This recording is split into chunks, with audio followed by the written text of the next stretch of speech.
किसका पार्ट 2 मचाएगा बवाल, पियर फराक वाली 2 जो पवन सिंह का गाना है, या फिर कोका कोला 2 जो खेसारी लाल यादव का गाना है। ये दोनों ही गाने पिछले साल जब आए थे तो बवाल ही मचाए थे हर तरफ। पियर फराक वाली 2 जब रिलीज हुआ था, पियर फराक वाली 2 तो हर जगह सिर्फ यूट्यूब में पियर फराक वाली 2 ही आया था।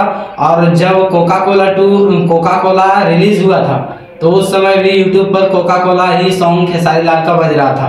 और अभी फिर से पार्ट 2 आने वाला है दोनों गाने का, शायद इसी महीने अप्रैल में ही आ सकता है दोनों का पार्ट 2। हमारे ख्याल से खेसारी लाल का गाना कोका कोला 2 है सबसे पहले आएगा और उसके बाद पवन सिंह का गाना आएगा। लेकिन बात यह है कि किसका पार्ट 2 मचाएगा बवाल, पियर फराक वाली 2 या कोका कोला 2, तो गाना आने के बाद तो पता चल ही जाएगा। तो आई होप कि वीडियो पसंद आया होगा। तो मिलते हैं आप लोगों के साथ नेक्स्ट वीडियो में।